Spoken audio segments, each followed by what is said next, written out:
En los anales de la historia humana, pocas organizaciones han dejado una huella tan estremecedora como la Gestapo, la policía secreta de la Alemania nazi. Desde su creación, el 26 de abril de 1933, hasta su disolución, en mayo de 1945, este despiadado aparato de terror estatal operó una red de centros de interrogatorio y cámaras de tortura que sembraron el pavor en toda Europa. Estos espacios siniestros, diseñados para quebrantar el espíritu humano, permanecen como testimonio de las profundidades de crueldad en las que la humanidad puede caer en busca de poder y control. Como observó Hannah Arendt, la teórica política que acuñó la frase «la banalidad del mal», la triste realidad es que la mayor parte del mal es obra de personas que nunca se deciden a ser buenas o malas. En el corazón de esta red de terror se encontraba la sede de la Gestapo en Berlín, situada en la calle Prinz Albrecht Straße número 8, hoy conocida como Niederkirchner Straße. Este imponente edificio, con su austera fachada neoclásica, albergaba algunas de las salas de interrogatorio más temidas del Tercer Reich. Tras sus muros sobrios, innumerables víctimas se enfrentaron a horrores inenarrables. La propia arquitectura del edificio estaba diseñada para infundir una sensación de desesperanza en aquellos desafortunados que cruzaban su umbral. Hoy en día, el lugar alberga el Museo Topografía del Terror, un recordatorio escalofriante de las atrocidades allí cometidas. Un prisionero, Rudolf Diels, quien sobrevivió milagrosamente a su terrible experiencia y más tarde se convirtió en el primer jefe de la Gestapo, describió el interior como un laberinto de dolor. Los pasillos estaban diseñados intencionadamente para ser confusos, con giros repentinos y callejones sin salida, que dejaban a los prisioneros desorientados. Las celdas eran pequeñas, a menudo no más grandes que un armario, con paredes de hormigón desnudas que parecían cerrarse sobre sus ocupantes. En algunas zonas, se permitía deliberadamente que los gritos de otros prisioneros resonaran por los pasillos, una táctica psicológica destinada a minar la voluntad de quienes esperaban el interrogatorio. Esta táctica fue particularmente eficaz durante el decreto Noche y Niebla, Nacht und Nebel, del 7 de diciembre de 1941, que permitía el arresto secreto y la desaparición de combatientes de la resistencia. Quizás aún más infame era la Hausgefängnis, prisión de la casa, situada en el sótano del mismo edificio. Esta cámara subterránea de horrores era el lugar donde la Gestapo llevaba a cabo algunos de sus interrogatorios más brutales. Las salas aquí estaban especialmente insonorizadas para amortiguar los gritos de los torturados.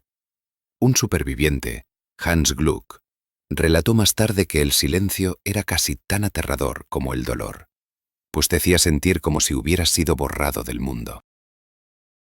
Fue en estas salas donde prisioneros de alto perfil como Georg Schelser, quien intentó asesinar a Hitler el 8 de noviembre de 1939, fueron sometidos a incesantes interrogatorios y torturas. La disposición de la Hausgefängnis estaba meticulosamente planificada para maximizar el impacto psicológico en los prisioneros. Las celdas se mantenían deliberadamente frías y húmedas. La iluminación era intensa e irregular, lo que hacía imposible que los reclusos siguieran el paso del tiempo. En algunas habitaciones, el suelo estaba ligeramente inclinado, obligando a los prisioneros a ajustar constantemente su postura, una forma sutil pero eficaz de agotamiento físico y mental. Este diseño se replicó en otras instalaciones de la Gestapo por toda la Europa ocupada, creando un sistema estandarizado de tormento. Sin embargo, el alcance de la Gestapo se extendía mucho más allá de Berlín. En los países ocupados, establecieron centros de tortura que se convirtieron en sinónimo de terror. Uno de los más notorios fue el Fuerte Brindong, en Bélgica. Construido originalmente como una fortificación defensiva en 1906, fue transformado por los nazis en un campo de tránsito y centro de interrogatorio el 20 de septiembre de 1940, marcando un hito que acosaría las pesadillas de los belgas durante generaciones. Más de 3.500 prisioneros pasaron por sus puertas, y solo cerca de la mitad sobrevivió a la guerra. Los gruesos muros de piedra y el foso profundo de Brindong, que alguna vez sirvieron para mantener fuera a los invasores, ahora servían para mantener a los prisioneros dentro y sofocar sus gritos. La estructura del fuerte fue explotada para crear un entorno infernal. Los prisioneros eran retenidos en casamatas oscuras y húmedas, diseñadas originalmente para albergar piezas de artillería. Estos espacios, nunca destinados a la habitación humana, se convirtieron en celdas hacinadas donde los prisioneros luchaban por respirar el aire estancado. Uno de los torturadores más temidos en Breendonk fue Fernand Bies, conocido como el carnicero de Breendonk, cuya crueldad se volvió legendaria entre los reclusos. Una de las zonas más temidas del fuerte era la cámara de tortura, denominada escalofriantemente el búnker. Esta sala, con sus paredes de hormigón desnudas y un desagüe en el centro del suelo, fue el lugar donde innumerables prisioneros se enfrentaron a sufrimientos inimaginables. Jan Amery, un combatiente de la resistencia que sobrevivió a Breendonk, escribió más tarde que cualquiera que fuera conducido a esa habitación salía de ella como un ser humano destrozado. Las memorias de Amery, más allá de la culpa y la expiación, ofrecen uno de los relatos más vívidos del impacto psicológico de la tortura. El impacto psicológico de estos espacios no puede subestimarse. Cada aspecto de su diseño estaba calculado para quebrar el espíritu de quienes estaban recluidos. En muchas instalaciones de la Gestapo, incluida la sede de París, en el número 84 de la Avenue Foch, las celdas se hacían deliberadamente demasiado pequeñas para que el prisionero pudiera tumbarse. Las víctimas se veían obligadas a permanecer de pie o en cuclillas durante horas o días, una forma de tortura en sí misma. Este edificio, antaño una lujosa mansión, pasó a ser conocido como la Casa de la Gestapo, y fue donde muchos miembros de la resistencia francesa, incluido Jean Moulin, fueron brutalmente interrogados. En otros lugares, como la prisión de la Gestapo en Fuhlsbüttel, Hamburgo, conocida ominosamente como Cola Fu, las celdas se pintaban con patrones desorientadores o se dotaban de suelos inclinados. Estas alteraciones, aparentemente menores, podían llevar a los prisioneros al borde de la locura con el tiempo. Un superviviente describió la experiencia como estar atrapado en el espejo de una casa de la risa, con la salvedad de que las distorsiones ocurrían en su propia mente. La prisión, establecida en 1903, albergó a más de 200.000 internos durante su funcionamiento y se hizo célebre por su trato especial a los prisioneros políticos. Las cámaras de tortura de la Gestapo no eran solo espacios físicos, sino armas psicológicas. En Varsovia, en la sede de la Gestapo de la avenida Sucha, los interrogadores a veces dejaban a los prisioneros solos en una habitación con una pistola cargada sobre la mesa. Un cruel juego mental, diseñado para provocar pensamientos de autolesión. Este edificio, que hoy alberga el mausoleo de la lucha y el martirio, fue donde muchos miembros de la resistencia polaca fueron torturados y ejecutados durante el levantamiento de Varsovia de 1944. La red de terror de la Gestapo se extendió a incontables lugares por toda Europa. En Praga, el Palacio Peček se convirtió en la sede de la Gestapo en 1939. Sus celdas del sótano, conocidas como el infierno de Peček, eran famosas por su brutalidad. En Ámsterdam, la Gestapo se apoderó de un edificio escolar en Euterpestraat, transformando las aulas en salas de interrogatorio. La yuxtaposición de un lugar que una vez estuvo lleno de risas infantiles, convertido en un centro de terror, era un símbolo crudo de la ocupación nazi. Quizás uno de los aspectos más insidiosos de estas cámaras de tortura era su apariencia exterior, a menudo modesta. Muchas estaban ubicadas en edificios ordinarios, hoteles, bloques de oficinas o casas residenciales que no daban señales externas de los horrores que albergaban. Esta normalidad hacía que su existencia fuera aún más aterradora, ya que nadie podía estar seguro de dónde podría estar el próximo centro de tortura. Como señaló en sus diarios Viktor Klemperer, un judío alemán que sobrevivió al régimen nazi, el partido más poderoso del Estado había convertido el terror y las mentiras en parte de la rutina normal de la vida. Los métodos empleados en estas cámaras eran tan variados como crueles. Además de la tortura física, la manipulación psicológica era una herramienta clave. la privación de sueño, la desorientación sensorial y los simulacros de ejecución eran tácticas comunes. En la sede de la Gestapo en Viena, situada en el Hotel Metropol, los prisioneros eran a veces obligados a permanecer de pie durante días en celdas llenas de agua, una técnica que causaba un dolor insoportable y a menudo conducía a alucinaciones. Los arquitectos de la agonía dentro del arsenal de terror de la Gestapo, en el sombrío reino de la policía secreta de la Alemania nazi, manejaban un arsenal de métodos de tortura diseñados no solo para extraer información, sino para destrozar la esencia misma de la dignidad humana y la resistencia.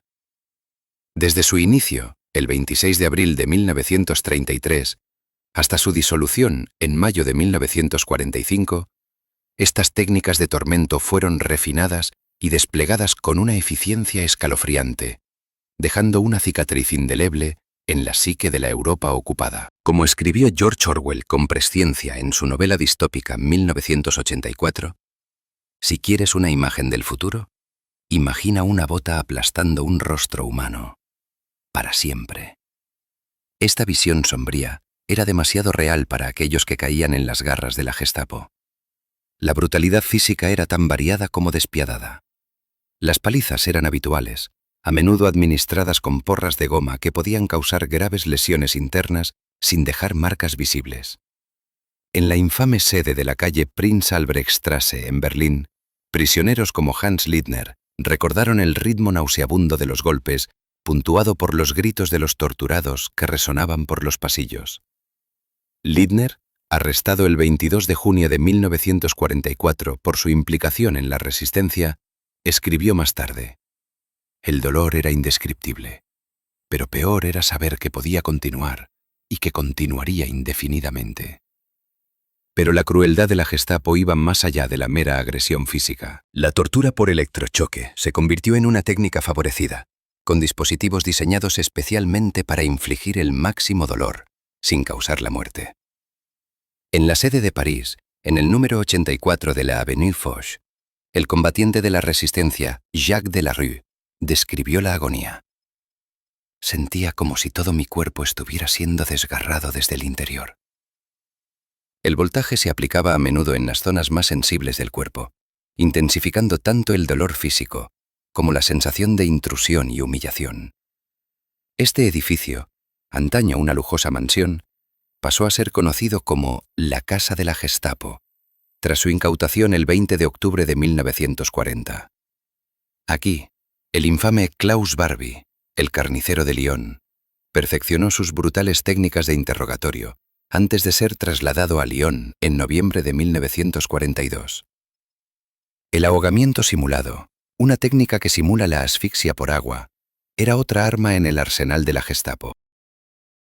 En el fuerte Brindong, en Bélgica, supervivientes como Jean Améry relataron el terror de esta prueba. Cada segundo mueres y vuelves a nacer, muriendo y renaciendo una y otra vez, escribió Améry, capturando el horror existencial de la experiencia. Este método era particularmente eficaz para doblegar a los prisioneros rápidamente, ya que el miedo a una muerte inminente era abrumador. Sin embargo, por muy brutales que fueran estas torturas físicas, fue quizás el dominio del tormento psicológico por parte de la Gestapo lo que resultó más insidioso. La privación de sueño era un pilar fundamental de su enfoque. En instalaciones como la prisión de Kollafu, en Hamburgo, se mantenía a los prisioneros despiertos durante días seguidos. La desorientación y las alucinaciones resultantes hacían a las víctimas más susceptibles a la manipulación y más propensas a quebrarse durante el interrogatorio. Un superviviente, Willy Bredel, que estuvo encarcelado allí de marzo a noviembre de 1933, describió la experiencia como una pesadilla lúcida que borraba las fronteras entre la realidad y la locura. Las amenazas a los familiares eran otra táctica cruel empleada por la Gestapo. En la sede de Varsovia, en la avenida Zucha, los interrogadores solían traer ropa o juguetes de niños, insinuando que habían capturado a la familia del prisionero. Esta guerra psicológica jugaba con los miedos más profundos de las víctimas, resultando a menudo más eficaz que el dolor físico para obtener cooperación. Como relató el miembro de la resistencia Kazimierz Mokrzarsky, la amenaza a mi esposa me quebró de formas que ningún dolor físico pudo. Los simulacros de ejecución fueron quizás uno de los métodos más traumatizantes utilizados. En el centro de la Gestapo, en el Palacio Peček de Praga, se alineaba a los prisioneros contra una pared, se les vendaban los ojos y se les sometía a los aterradores sonidos de armas siendo amartilladas y disparadas. El trauma resultante dejaba a las víctimas en un estado de miedo constante, sin saber nunca si el siguiente simulacro de ejecución sería real. El Palacio Peček, un gran edificio neobarroco, fue requisado por la Gestapo el 15 de marzo de 1939, el día en que la Alemania nazi ocupó Checoslovaquia. Sus celdas del sótano pasaron a ser conocidas como el infierno de Peček. Milada Horáková, combatiente de la resistencia checa que fue finalmente ejecutada el 27 de junio de 1950, tras un juicio farsa por el posterior régimen comunista, dijo sobre su tiempo allí: «Cada día se sentía como el último, pero la muerte nunca llegaba». El efecto acumulativo de estos métodos de tortura en los individuos era devastador. Muchos supervivientes, como Primo Levi, hablaron de un profundo sentimiento de vergüenza y culpa que persistían mucho después de que sus heridas físicas hubieran sanado. Nosotros, los que sobrevivimos a los campos, no somos los verdaderos testigos, escribió Levi, destacando cómo la tortura podía destruir no solo el cuerpo, sino el sentido mismo de la identidad. Levi, que sobrevivió a Auschwitz y escribió extensamente sobre sus experiencias, se quitó la vida trágicamente el 11 de abril de 1987, testimonio del trauma duradero de su calvario. No obstante, el impacto de los métodos de la Gestapo se extendió mucho más allá de sus víctimas inmediatas. La amenaza omnipresente de la tortura servía como una poderosa herramienta de control sobre la población en general. En la Francia ocupada, el simple hecho de ver los coches Citroën Traction Avant de color verde utilizados por la Gestapo era suficiente para que la gente buscara refugio. Estos vehículos, apodados los de la Gestapo por los franceses, se convirtieron en símbolos de terror. Como señaló la miembro de la resistencia Lucie Aubrac en sus memorias, el sonido de esos motores era suficiente para vaciar una calle en segundos. Esta atmósfera de terror fue cultivada deliberadamente. Heinrich Himmler, el artífice de las SS y la Gestapo, declaró famosamente en un discurso ante los líderes de las SS en Posen, el 4 de octubre de 1943. La mejor arma política es el arma del terror. La crueldad impone respeto. Los hombres pueden odiarnos, pero no pedimos su amor, solo su miedo. Esta filosofía sustentó el enfoque de la Gestapo, convirtiendo la tortura de una mera técnica de interrogatorio en una herramienta de control social. La manipulación psicológica empleada por la Gestapo no se limitaba a la cámara de tortura. Explotaban hábilmente las vulnerabilidades humanas y las dinámicas sociales para poner a vecino contra vecino. La constante amenaza de denuncia significaba que no se podía confiar en nadie, fracturando comunidades y aislando a potenciales resistentes. Como señaló un superviviente de Viena, las paredes tenían oídos y cualquier comentario casual podía llevarte al sótano del Hotel Metropol, refiriéndose a la notoria sede de la ciudad. El Hotel Metropol, un establecimiento antaño lujoso en la Morgenplatz, fue confiscado por la Gestapo el 12 de marzo de 1938, el día del Anschluss. Se hizo conocido como la Casa de los Horrores entre los ciudadanos vieneses. Quizás uno de los aspectos más insidiosos de la guerra psicológica de la Gestapo era su imprevisibilidad. Mientras que algunos prisioneros eran sometidos a una tortura inmediata e intensa, a otros se les dejaba languidecer en la incertidumbre durante días o semanas. Esta inconsistencia era deliberada, diseñada para mantener a las víctimas desequilibradas e incapaces de prepararse mentalmente para lo que pudiera venir. En las instalaciones de la calle Prinz Albrechtstraße, el prisionero Rudolf Dils describió esta táctica. La espera era a menudo peor que el interrogatorio. Tu mente se convertía en tu propio torturador. Las consecuencias a largo plazo de estos métodos de tortura, tanto en los individuos como en la sociedad, fueron profundas.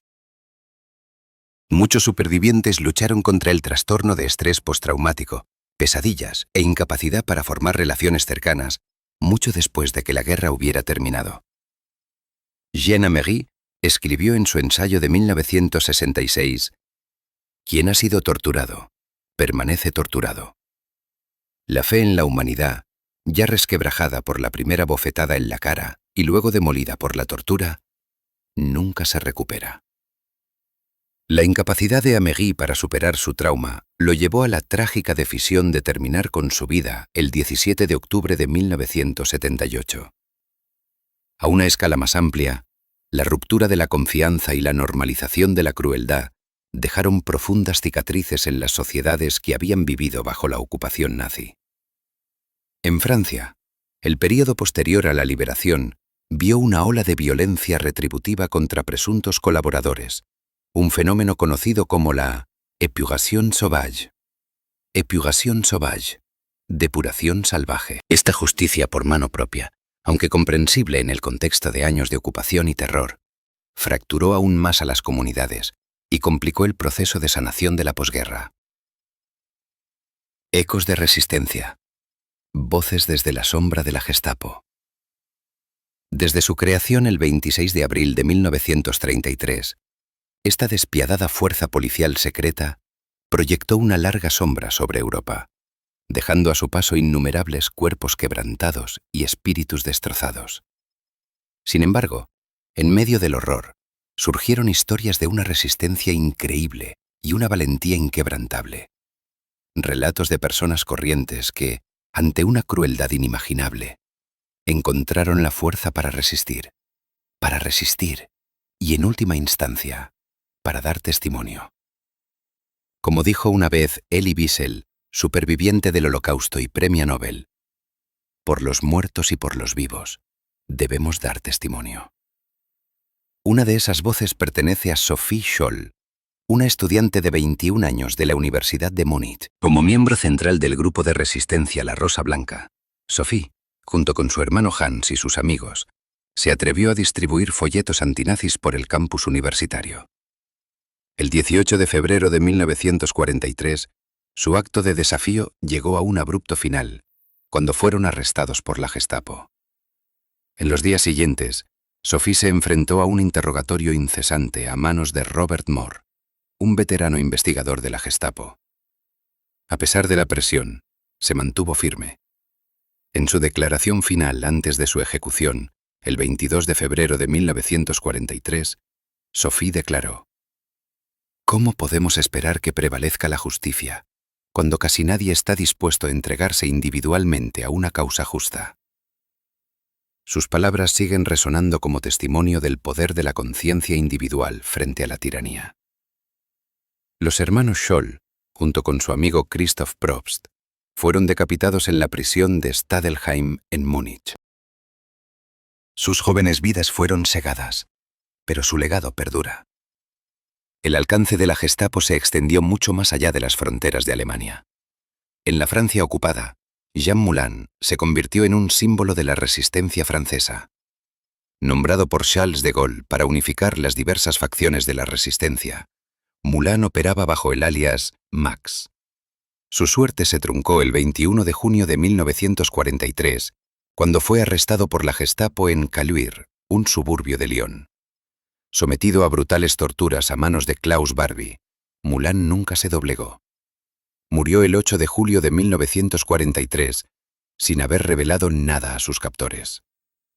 Años más tarde, André Malraux inmortalizaría el sacrificio de Moulin en un discurso en el Panteón, diciendo: «Hoy, juventud de Francia, que pienses en este hombre como habrías estrechado sus manos, en su pobre rostro irreconocible aquel último día, en aquellos labios que nunca dejaron caer una palabra de traición». La historia de Moulin está entrelazada con la de Lucie Aubrac, otra combatiente de la resistencia que, en una audaz operación, el 21 de octubre de 1943, ayudó a rescatar a su marido Raymond de la custodia de la Gestapo.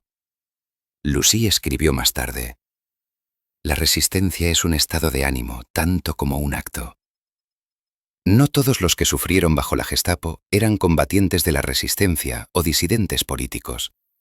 ciudadanos de a pie se vieron a menudo atrapados en el punto de mira de la paranoia nazi. Władysław Szpilman, el pianista judío-polaco, cuya historia inspiraría más tarde la película El pianista, sobrevivió al gueto de Varsovia y pasó años escondido. En sus memorias, relata un encuentro estremecedor con un oficial de la Gestapo que descubrió su escondite en noviembre de 1944.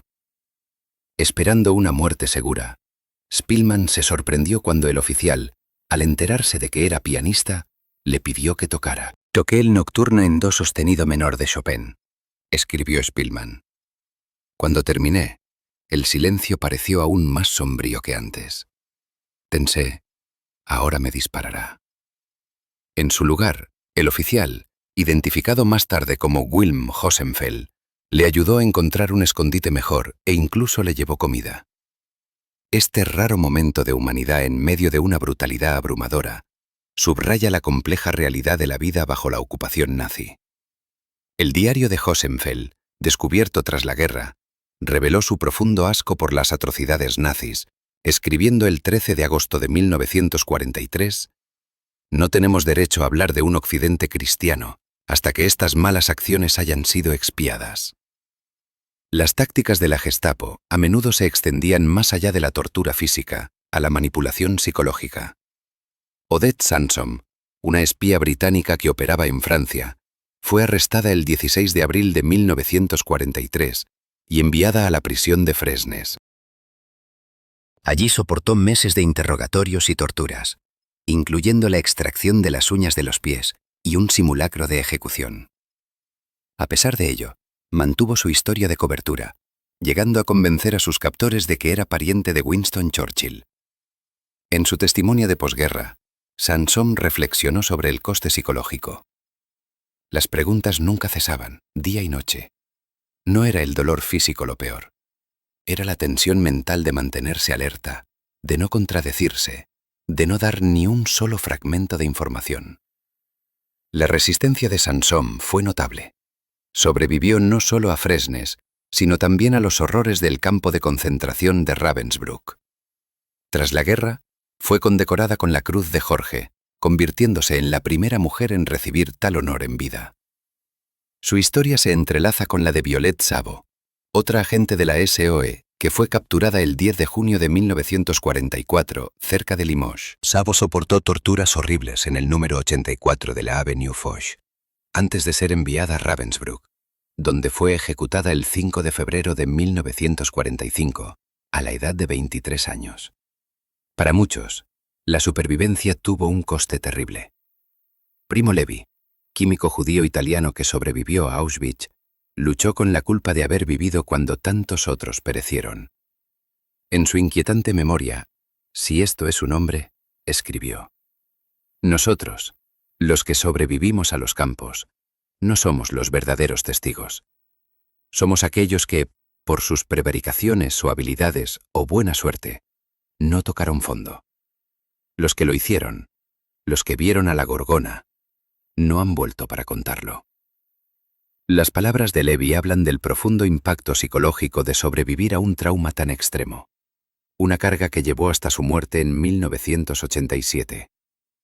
Sus experiencias fueron compartidas por muchos otros, incluido Elie Wiesel, quien sobrevivió a Auschwitz y Buchenwald. Wiesel, en su discurso de aceptación del Premio Nobel de la Paz el 10 de diciembre de 1986, dijo: «Juré no callar nunca, cuando y donde quiera que los seres humanos soporten sufrimiento y humillación. Debemos tomar partido. La neutralidad ayuda al opresor, nunca a la víctima. El silencio alienta al torturador, nunca al torturado». Las historias de las víctimas de la Gestapo no se limitan a los años de la guerra. Muchos supervivientes pasaron décadas asumiendo sus experiencias. Germaine Tillion, etnóloga francesa y miembro de la resistencia que sobrevivió al campo de concentración de Ravensbrück, dedicó su vida de posguerra a documentar los crímenes nazis y a defender los derechos humanos. En su libro de 1988, Ravensbrück, escribió: «Comprender no es perdonar. Solo comprendiendo podemos evitar que tales cosas vuelvan a suceder». El compromiso de Tillion con la verdad y la justicia fue compartido por Simon Wiesenthal, quien sobrevivió a varios campos de concentración y dedicó su vida a cazar criminales de guerra nazis. Wiesenthal dijo famosamente: «Para que el mal florezca, solo hace falta que los hombres buenos no hagan nada». Su trabajo condujo a la captura de Adolf Eichmann en Argentina el 11 de mayo de 1960, llevando ante la justicia a uno de los artífices del Holocausto. Quizás uno de los testimonios más conmovedores sea el de Ana Frank, cuyo diario se ha convertido en un símbolo del coste humano del Holocausto.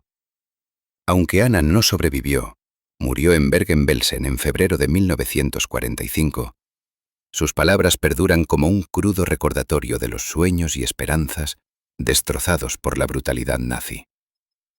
En una entrada fechada el 11 de abril de 1944, apenas unos meses antes de su arresto por la Gestapo el 4 de agosto de 1944, escribió: «Mantengo mis ideales, porque a pesar de todo, sigo creyendo que la gente es realmente buena en el fondo». La trágica ironía de su optimismo ante la perdición inminente sirve como una poderosa acusación contra el régimen que pronto acabaría con su vida.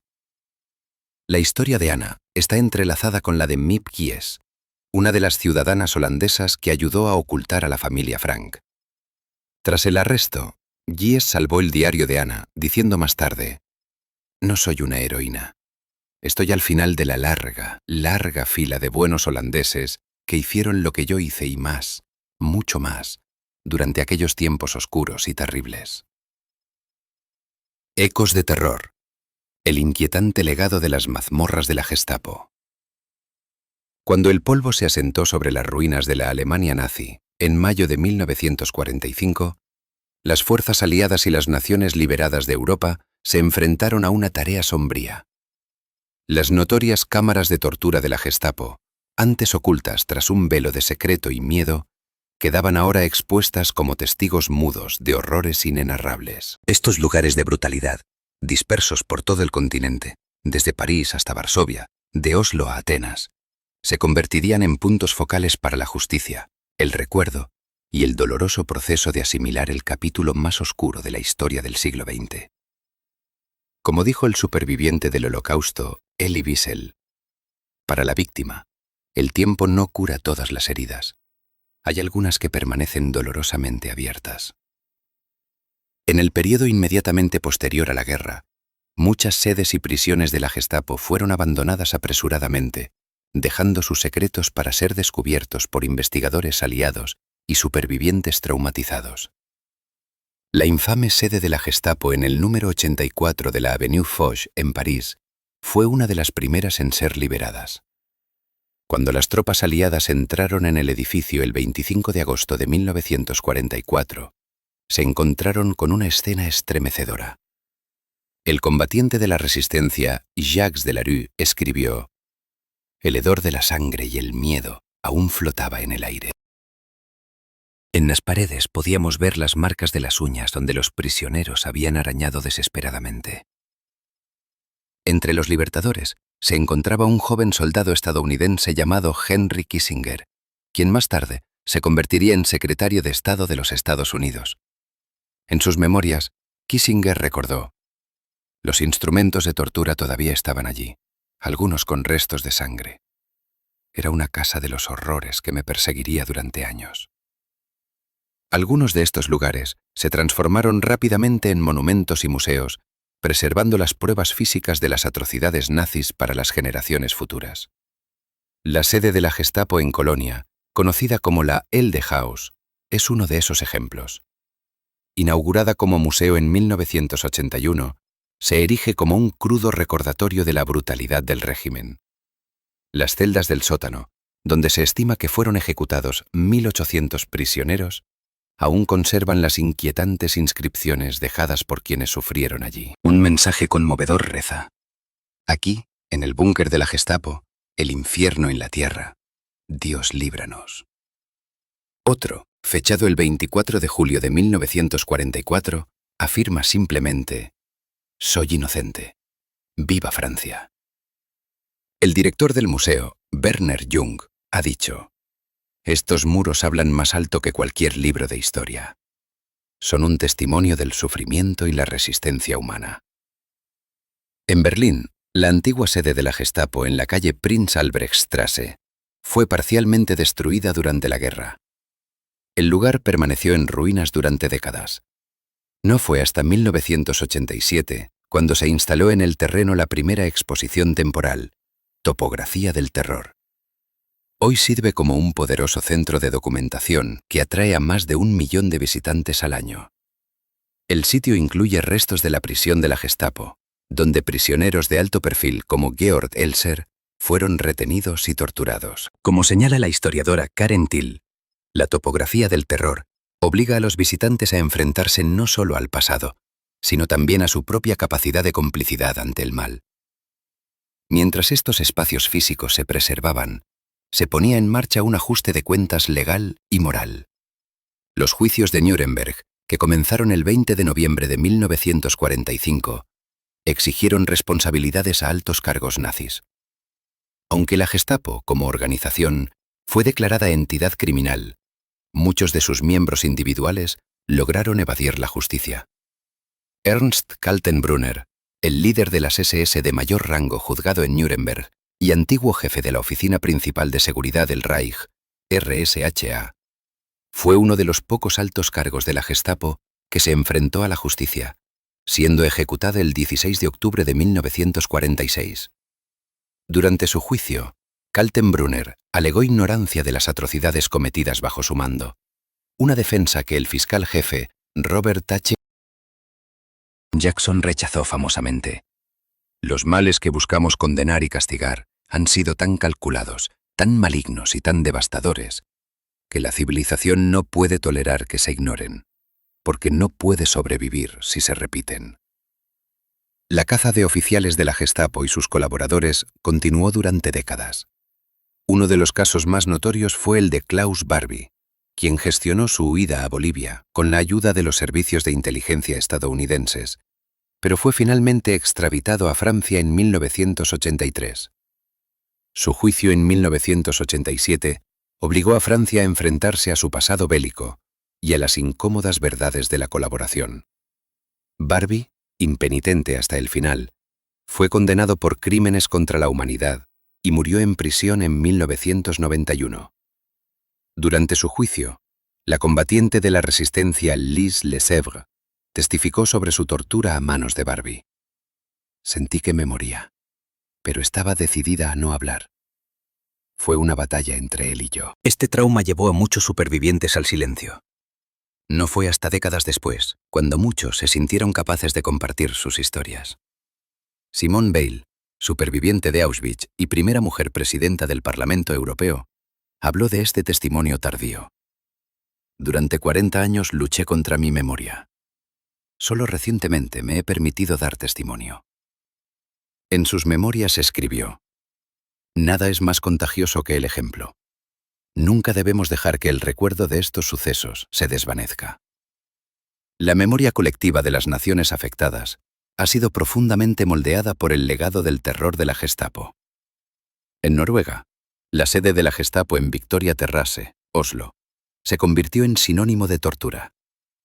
No fue hasta 2015 cuando se instaló finalmente una placa conmemorativa con las palabras del poeta Nordahl Grieg. Somos tan pocos en este país. Cada caído es un hermano y un amigo.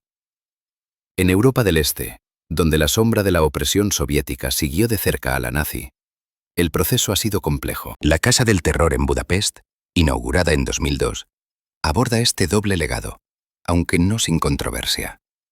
En los Países Bajos, la antigua sede de la Gestapo en Ámsterdam, ahora rebautizada como Gerrit van der Benstraat, fue un lugar de especial horror. En 1967, se colocó allí un monumento con las palabras de la poeta Ida Gerhardt: «Conmemora a los que no tienen nombre, con un nombre». A medida que pasa el tiempo y los últimos supervivientes nos dejan, el reto de preservar la memoria se vuelve más apremiante. Iniciativas como la Fundación USC Shoah, que ha grabado más de 55.000 testimonios en vídeo, pretenden garantizar que estas historias no se pierdan. Al mismo tiempo, El auge de movimientos de extrema derecha en Europa ha provocado renovados llamamientos a la vigilancia. Charlotte Knobloch, presidenta de la comunidad judía de Múnich, ha advertido: no debemos olvidar que la democracia es frágil. La Gestapo no apareció de la noche a la mañana. Fue el resultado de una erosión gradual de las normas democráticas. Al cerrar este capítulo de la historia, los ecos del sufrimiento aún resuenan. Al reflexionar sobre este sombrío periodo, recordemos las palabras de Hermann Göring, fundador de la Gestapo. A la gente siempre se la puede someter a la voluntad de los líderes. Es fácil. Todo lo que tienes que hacer es decirles que están siendo atacados y denunciar a los pacifistas por falta de patriotismo. Funciona igual en cualquier país. Este recordatorio de cómo el miedo puede ser utilizado como arma sirve de advertencia para las generaciones futuras. Que permanezcamos vigilantes para que los capítulos más oscuros de la historia no encuentren nuevos autores. Al recordar, honramos a los que resistieron y a los que perecieron. Sus historias sirven como recordatorio de las profundidades de la crueldad humana y de las cumbres de la resiliencia humana. 22 de enero de 2026.